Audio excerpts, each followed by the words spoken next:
I'm John Wilson. Welcome to Owned and Operated. Twice a week, we talk about home service businesses, and if you're a home service entrepreneur, then this is going to be the show for you. We talk about our own business in residential plumbing, HVAC, and electric, and we also talk about business models that we just find interesting. Let's get into it. This episode is sponsored by Home Service Engine.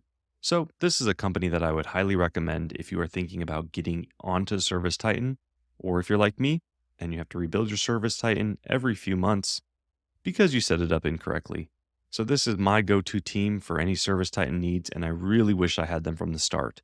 Give them a call today and start utilizing Service Titan to its fullest potential. Today on the show, we have Alec Stevanovski on with the Home Pros HVAC newsletter. We just got introduced to Alec a couple weeks ago because we've been reading the newsletter and it's kind of interesting. So it's news specifically in HVAC, but obviously, Jack and I were attempting to run a small industry-focused media little business here, and we thought that what he was doing was really cool. So we brought him on to deep dive into B2B hyper niche news, how to grow it, what that looks like, how he thinks this runs at scale. It was an awesome conversation. Thanks for tuning in.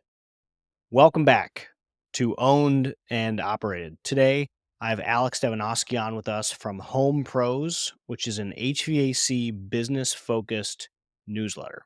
Welcome out to the show. Hi, John. Thanks. Thank you, guys.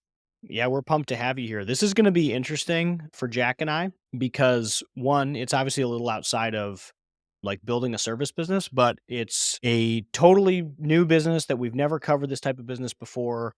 And the focus of your thing is on HVAC, which obviously is what we talk about every day here. We're pumped to dive in. So before we get too deep, I'd love a quick background on how you ended up running an HVAC-focused newsletter.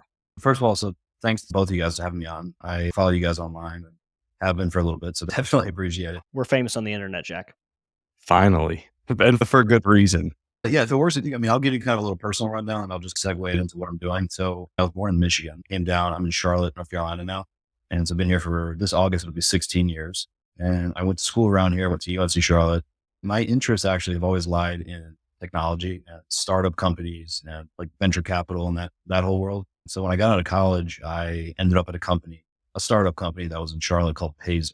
And Payzer was basically a software company. Just to give a simple analogy, we directly competed with Service Titan and those players in that space. And so we had a whole software system that helped contractors do everything from schedule appointments, invoice, collect payments, et cetera. So I spent 3 years there, and 2 out of those 3 years, I was directly on the sales side. So I would sell to contractors. I would talk to them all day long, listen to what they complain about, think about, care about. And about a year and a half into me being there I started getting fascinated with the industries themselves. So most of our customers at Payzer were HVAC and plumbing. And I started studying them, trying to understand what are these things that contractors I'm talking to every day are experiencing? What does all this mean? So I went down a pretty deep rabbit hole of trying to understand all of that. And I basically got curious and said, who supports all of this from a media standpoint? So who's covering it? What publications exist? Who's writing about it? Who's giving this information like to contractors? And basically found that there were a handful, at least in HVAC and plumbing, really just a handful of legacy magazine publishers that exist. And they've been around for 50 years, 80 years plus. And so I thought that was interesting. Looked into them a little bit, tried to understand what they do, what I thought they didn't do well, how do they work? And that led me to a second rabbit hole, which was digital media and B2B news publishers and who they are and like how they work, how they make money, how they grow. And so long story short, this probably all happened over a 9-month period of me just in my free time doing research. I basically came to the conclusion that I thought at least there was an opportunity to build the next generation, like a digital news platform for all of the home service industries, ultimately. HVAC and plumbing being 2 of the biggest ones, but really like the dynamics that apply in HVAC or the dynamics that exist in HVAC apply to roofing and pest control and landscaping, et cetera, down the line. So I basically thought there was an opportunity. And I gave Hayes, I'm trying to think, I was really close, still am with who's our COO there. I joke with people, I consider it the greatest sort of tip that I'm leaving. So I gave him a 3 months notice that I was going to leave and ended up leaving this past July, August timeframe to start what I'm doing now. Really what the plan was, I'm going to leave and I'm going to give it 12 months. I'm going to pick one vertical to start, HVAC, because I knew it the most. or I knew it the best and I knew the most people. So I said, I'm going to publish once a week. I'm going to do it just digital. I'm not going to print magazines or newspapers. I'm going to do it through email because I thought that news consumption it is continuing to go digital, but that email is a good format. So I'm going to publish once a week. I'm going to pick just the HVAC. I'm going to go try to build an audience, build a model, develop a playbook, and kind of see if there's a business there. And so that's what I've been doing for give or take 5 months. I know that was a long rant. It helps to give some context. I thought it was good. No, that's awesome. So when you left Payzer 7 months ago. Correct. Okay. I think of Payzer as a legacy software in the industry, like they've been around for a while. How are they faring against Service? It feels like Service Titan is just like beating. Yeah. Is that actually how it's going from the industry? Yes. So a couple of things. So technically ServiceTitan had been around. They had started, and I could butcher this a little bit, but from what I remember is 2009, maybe ish, give or take a year. Payzer was actually 2012, 2013. Oh, interesting. But the thing that Payzer started as just a credit card processing product, whereas ServiceTitan started with, I'm just going to build software. We're going to do software. So I wouldn't say it's legacy in that sense because they came out, they were all cloud based. It wasn't physical server based like some of the really legacy ones. Yeah. But to your point, how are they faring? They're doing well. I think they target a different market. So ServiceTitan, like contractors, what you guys are doing, John, for example, where you have 100+ employees, you have different business lines. ServiceTitan that's their market. Like they go after what we at Payzer would consider really big contractors. Payzer's sweet spot was a little bit down market. It might have changed a little bit over the past 7 months. The strategy was always to work up. Yeah, I definitely think ServiceTitan has carved out a really strong position with like larger contractors, but it was almost like we're going after two different segments. Yeah, that makes sense. And I guess the hope is that you get in while they're smaller and then you just like run with them until they're bigger. Pretty much, yeah. And a thing too that might be interesting to you is there's actually financial benefit in that too, because we would make money on credit card processing. They're processing more payments. They're growing revenues. Yeah, that makes total sense. I don't think people think about this, but that is a component of a CRM relationship. If they have captive processing fees, like that's a part of your relationship. So we try to rebid our fees once a year with ServiceTitan, but we missed once for like 2.5 years. I think with just COVID and it just missed. I don't even know. But in that same time period, we went from processing 100 grand a month to like 1.2 million a month. And like big difference. Yeah. Yeah. Note to anyone listening, if you run credit cards through your software, it's a part of the relationship. So continue to renegotiate Right. it. Okay. All right. So you left Payzer and you're like, hey, I'm going to launch a small media company with aspirations to not be a small media company, but you're going to solo launch a media Totally. company. Yeah. That is interesting. Obviously, like we run a media company, right? We're on the media company that we run, but it was launched on the back of like, I had a larger, not mid-size, I don't know, Twitter following. How do you just launch something? I've never really understood how people just launch it without some type of platform already. So can you walk me through like the first week? Yeah, I can take this in a million directions. I think your question is like tactically speaking, what do the first 5 days look like in terms of launching the media product itself? That and like, how do you get your first 100 subs? Because for me, like when we launched our newsletter, our first 100 subs, it's just a different game. Like for us, it was like a tweet or something like that. Right.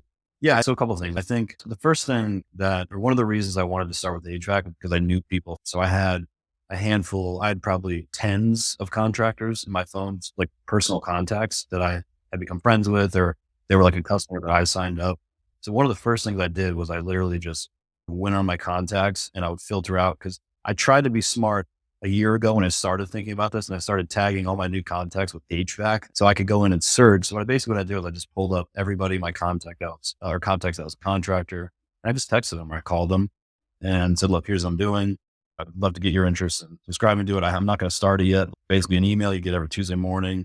And most people said, yeah. So I think from that, I started with, I think it was like 45-ish people. That's the answer for the first 45. I knew that there was an advantage to pretty much like to your point, having a social audience. And so I knew that there would be some benefit in taking what is included in the newsletter and then repurposing it for LinkedIn or Facebook, for example. I didn't pick Twitter. I really picked LinkedIn and Facebook. So I just have the Facebook there to stay updated. So I started a LinkedIn page and I would I still do this and I'm still very much in the weeds of doing this, but like I max out my connection requests every single week. They give me 200. So I go in and I search for heating, for example, and I can filter by title. So I put anybody that is associated with heating in their like title, but then also like either manager, president, or owner. And it just literally gives me 20,000 results. And I would just go one by one, send a connection request to 200. It would max it out. And then I would wait 2 or 3 days. And by the way, again, I'm still doing this. So I'd wait a few days. Whoever responds to me or whoever accepts it, I would just shoot them a DM. Just like, hey, here's what I'm doing. I know it's your business. I do this thing. If you're interested, like, most people don't respond or they look at it like cool, but a handful of them do it. So that is like another incremental thing that I'm continuing to do. And then the third, I'd say, just going from like 0 to 100 is just referral, people forwarding it. So like making sure that the actual substance is good enough to where people want to share it. And so I think a combination of doing those three things was kind of like week one, first month, first 2 months. Yeah. Like highly personal connection to newsletter. Yep.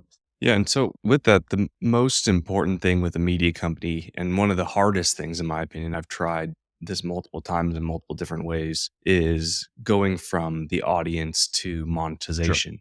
What does that path look like for you? Couple things. So I'm still figuring it out. I mean, I'm still working on it. Again, it's extremely early. So part of the 12-month investment that I wanted to make at the beginning was to develop a playbook, and monetization is a big part of that playbook that I'm developing, but also still to be developed. But really, like in simple terms, it's as the subscriber base grows, you of course get more leverage from an advertising standpoint. So the basic business models, if you have a lot of executives and decision makers, which is who I'm going after, not necessarily technicians or it's really people up the chain, people like you guys that are worth the advertisers sort of dollars in the time. And so it's advertising, but as the subscriber base grows, you're willing to charge certain rates based on how many subscribers or basically also who those people are.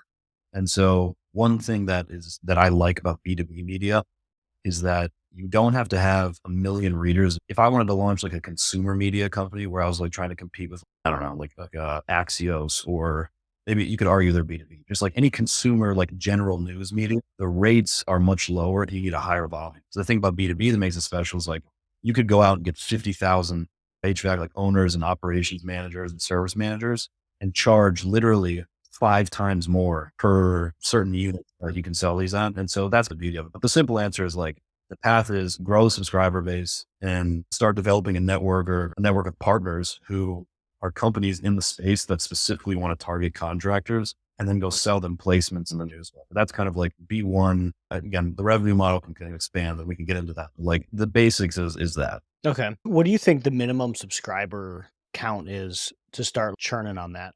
I think it depends. I don't know that there's a solid answer. There's one answer where it's like, this is the number and nobody's going to pay you $1 unless you're above that. To start making some meaningful money, like in this case, like an HVAC, if I were to have 10,000 email subs, I can make meaningful because of how valuable each of those people are. But again, like on top of that, like I remember I had a conversation. There's a guy here in Charlotte who he built a successful local media business. And so I've gotten to know him well. He helps advise me on some things.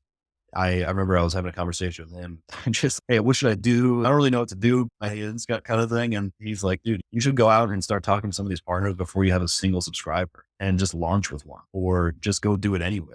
Even if you have 100 people, it doesn't matter, because if you can build a relationship with them like early on, as the audience grows, the relationship could grow, So my current stance is a mix of both of those things. So I'm actually doing that now, where I'm trying to go out and work with a handful of partners. Yeah, we did that.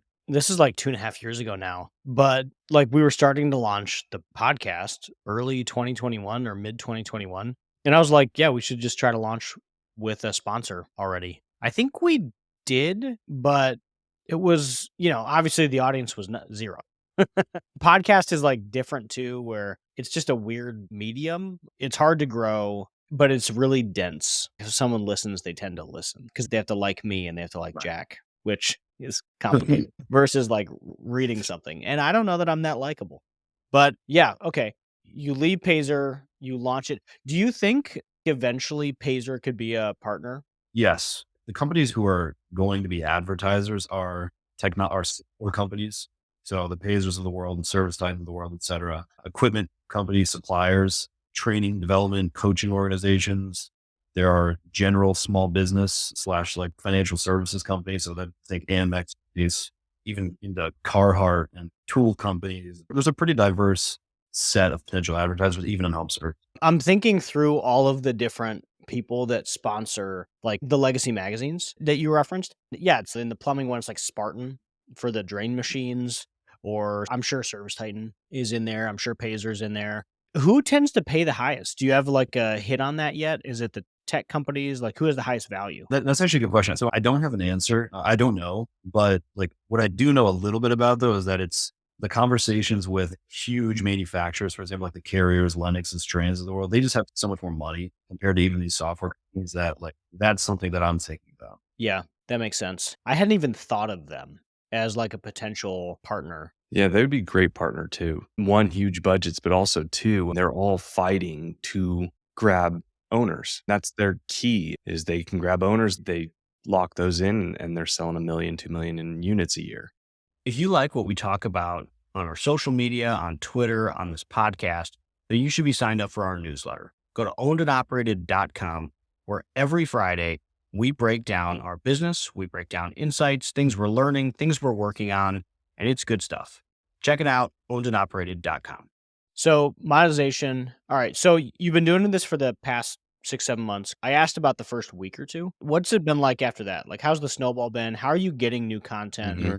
Because it's good. I've been reading it. It's a cool Yeah. newsletter. No, yeah, I appreciate it. Yeah, a couple of things. It's overall it's going well. I'm extremely impatient, so I always want it to go way faster and bigger. But I have learned that it's much more long-term valuable to really nail the product before you try to like super scale it.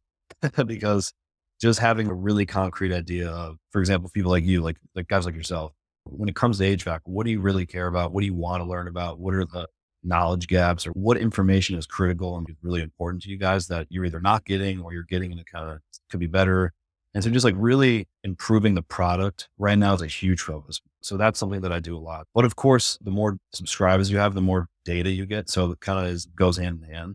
So I've been doing that. And then I think you asked like, how do you get the news? So that's actually pretty interesting. So I would argue, so like, for example, with your newsletter, a lot of that is like your experience and your knowledge from building a service business. And so you have to kind of net new, I don't want to say new, but like these ideas come from you just fresh off of your experience and what you've done. The difference between that and then the news is that the news happens. So something happens. I didn't create that necessarily. Like I didn't make it up. At Synchrony, buying Ally Financials like lending arm, like that's a thing that happened. And so really the way in which to answer the question, it's like more, how do you stay on top of that stuff? And then how do you make sure that you're finding that and that you don't miss any of those things? And so it's a cheap software system. I basically pay $10 a month and I plug in all these different sources, and a source could be literally anything. It could be your blog. It could be the newsroom at Lennox. So anytime Lennox makes an announcement, it could be legacy magazine companies. Every time they post an article, it could be a Twitter account, whatever. So I have this thing. I basically have 60 sources, give or take, plugged into it, and it displays everything on one feed. And so literally throughout the day, I just watch it like a maniac of just everything that's happening. And I tag different things and I'm like, okay, I want to cover this or that's interesting. And then throughout the week, because I'm publishing once a week right now, what I do is I tag everything. And at the end of the week, like I literally have, I probably have a list of 30 things or 30 stories that I go back and I chop them up and I pick 2 main ones. I pick 7 things that I want to put in the bottom section of related news, 3 that go here. That's how I'm getting everything. That's how I'm finding the stories. Yeah. And then are you writing them personally right now? Or like, how do you handle the journalism side? Yeah, so I am. So I'm doing the writing. I do most of the editing. I actually have my cousin help me with some editing, but but I'm writing, editing. I really like writing. I do it personally anyway, and I have for a number of years. I don't know. It's just one of my favorite hobbies or things to do. It's a good outlet for me. It's hard, but it's not like something that I have to like, that I dread and I have to force myself to do. And then I'm like horrible at. I think I could be a lot better, but I think I'm dangerous enough at it. Yeah. I think that's a sweet spot anyway. That's where you want to be, where you like it enough to get past to a point where you can hand it off and still not be too sad about handing it off one day. Question. So you mentioned Ally Financial being bought by Synchrony. Any other big news that we may have missed, or give us an example of something big going on right now in the HVAC industry that we might want to hear about? Yeah, we can talk about this for a while. There's a number of things. Is it okay if I answer the question in like from a high level and not like a specific company deal or something like that? Yeah. So I think there's a handful of things. I think, first of all, like to what we've been talking about, technology is a huge thing. Just everything from software providers like Service Titan, Pazer of the world, just building out functionality to serve you guys in a number of different ways, whether it's ordering or integrating with your distributors and suppliers, helping you order through them, manage inventory, different ways in which you can connect with homeowners through text marketing campaigns instead of emails, things like that. So technology is a big story. I think the software side is just one part of it. And I think the other part is the equipment itself. People like homes are becoming connected, systems are becoming smarter. There's this whole thing about predictive maintenance. How does that integrate with either a software system that the contract, so there's a lot to be figured out. So technology is a huge story. And to be honest, that's one of the things I like covering the most because it's at the forefront, because it's at the cutting edge, because that's where I actually see a gap in the media news, like world in this context. So technology is a huge story to answer the first part of the question. Yeah, definitely. There's a ton of cool tech coming out too, which it's so exciting watching. It feels like the service industry has always been slightly behind just other industries for whatever reason. Plumbers, I guess, aren't at the forefront of technological advances, but we're starting to see it now, like even the IoT on plumbing devices and water loss in your house and all this kind of stuff just is really neat stuff. And that's just on the home side, but on the other side, there's crazy advances in the actual like HVAC units themselves, full inverters and all that. So it's a good spot to be in the next few years to be able to report on that. It's going to be fun. I'm a bit jealous. Yeah, I agree. I think a couple of things are happening. I think there's a couple of reasons for that. And this is another big development. So they tie into each other. But I think the demographic in the industry, I think like it's getting younger. All the service industries are becoming more sophisticated. They're professionalizing. And there's this, I forgot the number, I might off the top of my head, but there's this huge transfer of small business wealth that's supposed to take place over the next 10 years or so. Yeah. The number's different every time I hear about it. Yeah.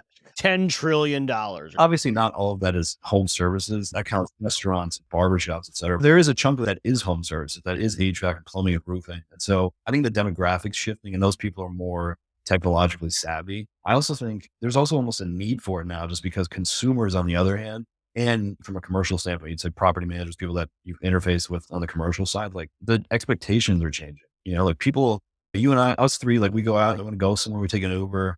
There's this experience where we can see the Uber. I get pissed if sometimes the Uber will be like, it's 1 minute away, but then it won't show up for another 8 minutes. But I can see that. And so I think consumers just have different expectations. And as a contractor, if you don't adapt to a lot of that, there's just, you risk a lot. So I think there's reasons behind it. I've been in the industry my whole life. I only had one other job, and it was at a ski resort. And I was like a lift person. So I helped you get on the lift. Like I've been in the industry my whole life, and I've lived through the change that a lot of people are going through. Like I remember when we call them floor savers, but booties became like a real thing. I remember that. Like now it's just like, oh yeah, of course. Like I remember rolling out that change in our business like a decade ago, which I just think is funny. Google reviews becoming a thing. I think we've talked about that here, how legacy businesses 7 years ago didn't have an online moat. They do now if they were able to sustain it. But there was this like moment where like newcomers could take down incumbent businesses. And then obviously Service Titan and everything that's followed. Yeah, it's been a wild like amount of innovation focused on the trades that has really shifted the landscape over the past 5 years. Right. One thing to add to that, I think, so there's a chart that we used to look at a couple of years ago, and it was percentage of, and the data could be, again, may change, may be skewed, whatever. There was a chart, it was a pie graph, and it was percentage of the overall contractor base that even has a software system. They literally still operate using pen and paper. I wonder how that is now. That would be interesting to know. I'm like rolling through my head. I haven't talked to one recently that doesn't. I talked to a lot of smaller contractors in this area, and all of them are using one, but a lot of the times what they're using is the bottom tier, and they're not using it. They're using it for dispatch. Yeah. Yeah, it's the cheapest thing. Like I see a lot of Smart Service, which is like a really legacy software. Actually, we are talking to a company right now that doesn't have a software. But we've been talking to them for 2 or 3 years, but I think that's the only one. But what I will say is most of them, like just because a company has a software doesn't really mean anything. So what we consistently see is like they have a software that they use like 2% Right. of. Mhm. They use 10% of it, 2% of it, whatever it may be. And that actually, to give some perspective into the software world or into how they're thinking about it, that's a big reason for churn as the software companies. People Yeah. will, like we would sign up contractors, we would get on board with them, and then they would just never use it. And then 6 months later, they call and be like, "Oh, I got to cancel." It's like, "Well, why are you canceling?" "Well, I don't use it." What do you mean? What is that even supposed to be? Yeah, we talked about that a little bit a few weeks ago. We were talking about Home Service Engine, and it is kind of a crazy thought. And I always wonder, like, how many of these software companies have walked into a million or $2 million like plumbing shop? Because if you did, then you'd be like, yeah, no wonder they didn't deploy our software. Sure. Like, it's complicated, and, like, the person that's gonna run that integration is probably the call taker who has 100 other things to be doing and didn't sign up to integrate a software. So, I think ServiceTitan, they don't even accept. I think they changed their rules for the They minimum did. size contractor. Yeah, I think for exactly this reason, like, you have to be big enough to deploy it to reduce churn. I've said it before, and I will continue saying it. It is a ridiculous software. I understand why. It's a lot. We've been on it for 7 years now. This is our 7th year on this software, and we're still unlocking more and more all the time. It's crazy.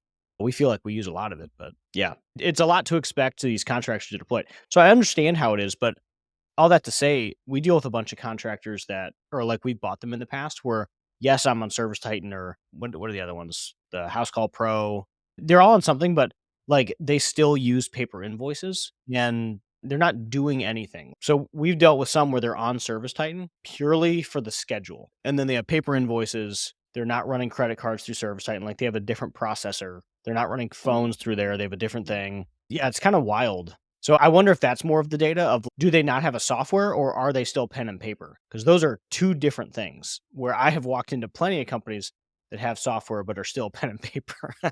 Yeah. It's just funny. Okay. All right. So we launched a media company. It's moving well. We don't know how monetization works is going to go yet. What do you think this thing looks like at the end of the year? Like total subs or team size or Yeah. give me some Yeah, goals. next goals. Team size, I don't know. I'm still debating on that because there's a couple different paths I could take. There's solo, completely a 100% bootstrapped, which has its pros and cons, slower growth, but you own other Mm. things, et cetera.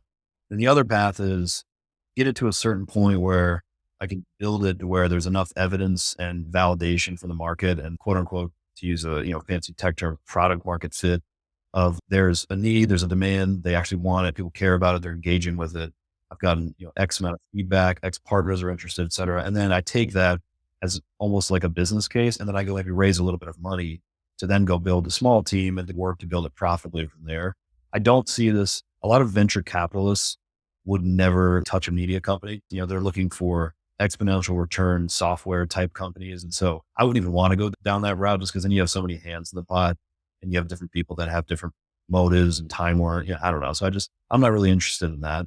I am intrigued by the idea of raising a little bit of money and then using that to build durably and profitably for the long term. Now, like what specific goals or numbers to your question do you need to do that? A couple things. I think in the B2B space, I'm not gonna get, into too many specifics, but like say a couple thousand email subs, having a good, strong engagement, which would be 50% plus email open rate and a really solid click rate is good evidence of like engagement. The open rate and click rate is the number itself. If it can hover around even between 1 to 2,000 is good to me. But then also having inbound interest from say 1, 2, 3, 5 partners, or potential advertising partners and data on like what they're saying, what are they looking for? What are they willing to pay so that I can gauge like what I think this could look like at scale. That's what the next 6 to 8-ish months look like for me. Yeah. What do you think at scale is? Yeah. So long term to really what I'm looking to do over the super long term is I imagine this being,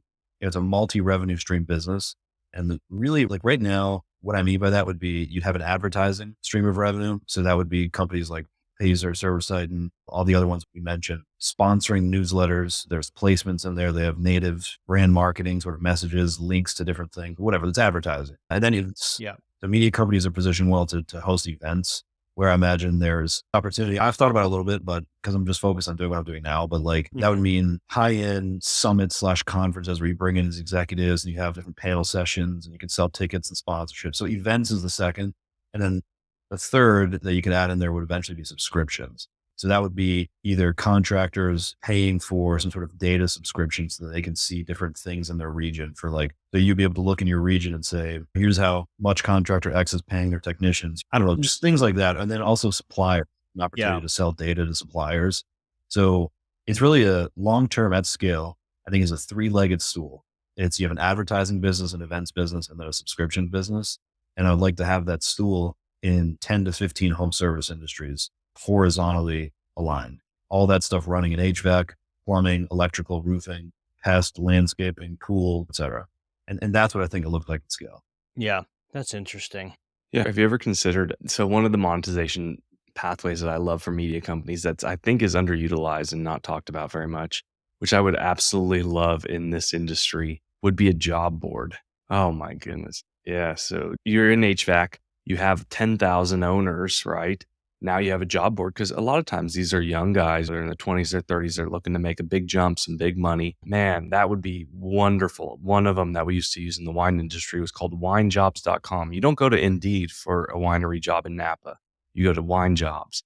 That would be cool to recreate that for HVAC or plumbing or whatever the vertical is. I don't know if that was a question. I just, something I love. Yeah, no, I think it's a great thought because I think so. I'm laughing in my head. So I was having one of the guys who I have become really close with at Pazer. He sort of advises me now, and I'm a good friend of his. We got into an argument recently because he was saying the same thing, and I was pushing back on it. First of all, right now I'm not going to do that, You need a bigger group. but even just about the idea in general. And so I think like my thought on it is simply speaking, yes, it is a good idea. And it's a real model for media. Companies do it, they do it successfully, like it works. And I agree with the thing I think that would be interesting to like think through in this case. So with HVAC would be, I'm thinking out loud here. Is it a job board for hiring technicians? Is it a job board for executives to go to other companies and be an executive at another company or a PE platform or something like that? I haven't really figured that out yet.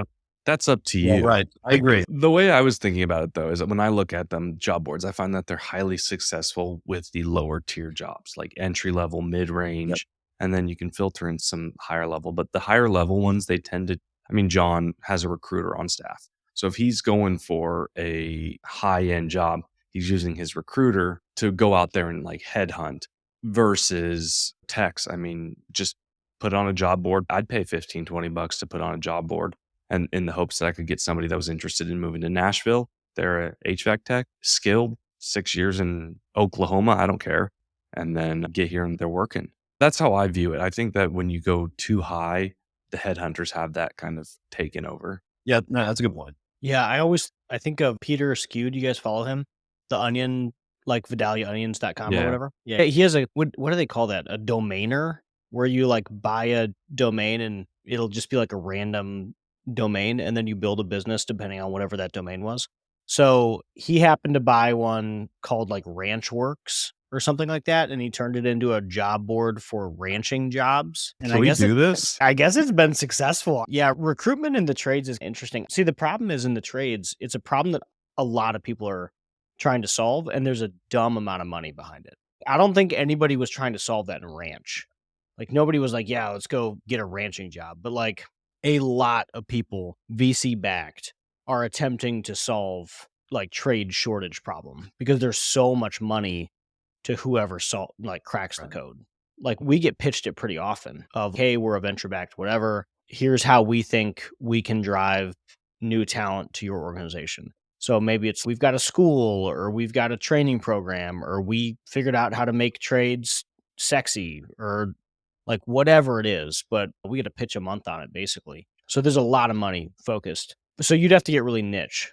Maybe like duct cleaners. I think you got to get really niche. Like ranch workers is very specific that nobody else was trying to solve. No one's trying to solve septic drivers. That'd be a good one. Septic drivers. Everyone's trying to solve HVAC techs. Like everybody. See if septicdrivers.com is available. Yeah, that'd be good. Pooptaxi.com. All right, man, this was good. So we got introduced to launching a B2B newsletter, some monetization strategies, the three-legged stool, how you see yours going. This was fun and genuinely love following along. For the listener, this isn't like a sponsored thing. Alec, he just has a good newsletter that's industry focused. So we liked that. And I encourage you to check it out. So if people want to check up on the newsletter or if they want to follow along with what you're doing, how can they find you and see what you're working on? Yeah. So the easiest is, I have a simple landing page set up and it's just readhomepros.com. It's READHOMEPROS.com. And it's just literally a landing page. You can pop your email in and then you'll get the newsletter from there. Also, we're on LinkedIn.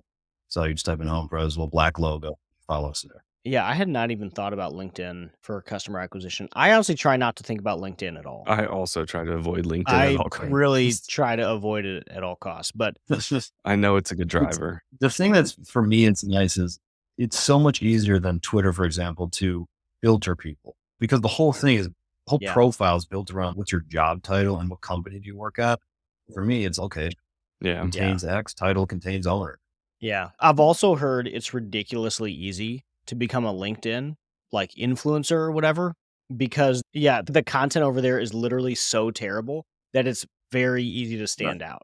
Whereas like Twitter, like you got some real players on Twitter, but LinkedIn is so miserable that it's not complicated to make good content on LinkedIn. I agree with you. One last thing before everyone goes, Septic Drivers is available, septicdrivers.com. So just keep it in mind. Tossing that out there. Tossing it out there. Free idea for everyone. Let's make a job board. Yeah, I think Peter's dropped financials for his RanchWorks. It's a small thing. I think for domainers, you have to be like, it's okay if it's like a $2,000 a month revenue business. And I think that's roughly what it is. But if your whole job is just managing these little like cash flow websites, then I'm sure it'll continue to work. Sounds like fun. Cool. All right. Well, thanks for coming on today, Alec. And thanks for telling us about the project you're working on. And everybody should check out the newsletter. Yeah, man. No, I appreciate you guys. Good being able to spend time. And I really appreciate it. Look forward to being in touch too. Yeah. Thanks for tuning in to Owned and Operated, the podcast for home service entrepreneurs. If you enjoyed today's episode, please hit the like button and subscribe to the podcast. If you have any questions or topics you'd like us to cover, feel free to reach out. You can find me on Twitter at @WilsonCompanies. I'll see you next time.